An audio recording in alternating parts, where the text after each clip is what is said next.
তাই আৰু মই কি বুলি কয় 10:30 মানত সৰস্বতী পূজা গৈছোঁ কলেজক কি বুলি কয় আমি দুয়োটাই একেলগে আছোঁ ফটো উঠিছোঁ ফুৰিব গৈছোঁ তাৰে অলপ পিছতে কি বুলি কয় তাই মই তাতে থাকিলোঁ থকাৰ পিছতে তাই বোলে তাই কিবা আনিব গ'ল ধূপ আনিব যাম বুলি ক'লা পিছত মই তাইক আহিব দিলোঁ সেই তেতিয়াৰ পৰা নাই তাই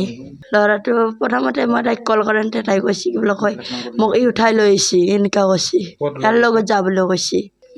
উল্টা বেল্টা নাম দি আছে সঁচাটো কোৱা নাই উল্টাবিলাক একবাৰ কয় সাগুচি আৰু কিবা এইফালে খাওৰা এনেকৈ উল্টা বেল্টা কৰি কৈ আছে চিষ্টাৰক কল কৰিলে কাটি দিয়ে চুইচ অফ কৰি দিয়ে ৰিচিভ কৰে কি বুলি কয় কথা নাপাতে চুইচ অফ এনেকৈ দিয়ে আৰু তাৰে কি বুলি কয় তাইক কি বুলি কয় হত্যা কৰি কোনে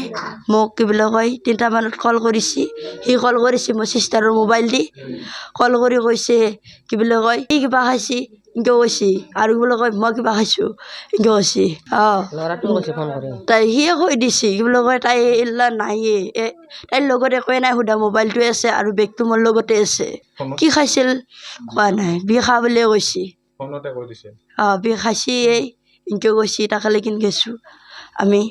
বিষ খা বুলিও কৈছে পদ্মৰ তলত গৈছিল সিহঁতে প্ৰেমিক আছিল হেৰি খাইছিল হিলাৰতে এক্টিং কৰিছে ছোৱালীটোক খাব দিছে তাৰপিছত এতিয়া মেডিকেলত আনিলোঁ আমি মেডিকেলত ছোৱালীটো ডেথ হ'ল ল'ৰাটো ঠিকে আছে সি এক্টিং কৰিছে এনেই মিছল হৈছে আৰু আমি আনিবলৈ গৈছিলোঁ যোৱাতে গম পাইছোঁ কিমান বয়স ছোৱালীটোৰ বয়স 17 বছৰ হৈছে আৰু ল'ৰাটোৰ 18 মান হৈছে চাগে ক'ত পঢ়ে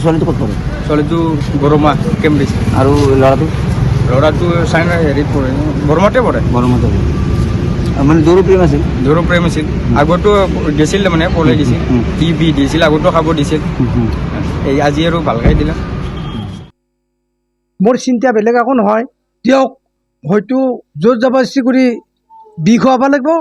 নহয়তো তেওঁক মাৰিব লাগিব দুটা আজি পষ্টমৰ্টেম কৰাৰ পিছত মই গম পাম কি হৈছে কি হোৱা নাই সেইকাৰণে মানুহজনে কৈছিল কি জানে হেৰি খাওঁ বুলি কৈছিল সিও খাওঁ বুলি কৈছিল কিন্তু খোৱা নাই এতিয়া কি বুদ্ধি সাজি আছে এতিয়া বৰ্তমান আপোনালোকৰ মানুহ বোলে খবৰ লৈছিল কি কিছু মেডিকেলত কিন্তু তাক কোনো জেগাতে অনুসন্ধান পোৱা নাই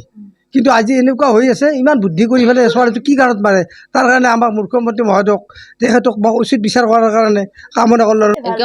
কলেজত যাই পেলাই সি আগুৰি পেলাই লাগ ধৰে আমি সি অকল ভাল পাইছিল যেতিয়া নেকি আমি বুজালোঁ তেতিয়া ইয়াৰ ছোৱালীটো বাদ দিছিল কৈছে মই ভাল হৈ যাম আম্মা আব্বা সেনেকুৱা নহয় 8 টাকা নাযাওঁ আৰু কালি যুঁজা 5 দিন নিছি নি পেলাই সি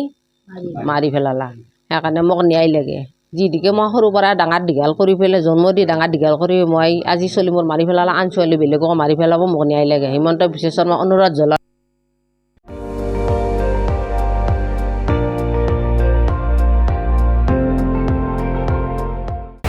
আপুনি চাই আছে ND24 সৰ্বশ্ৰেষ্ঠ নহয় সৰ্বোত্তমৰ দৌৰত।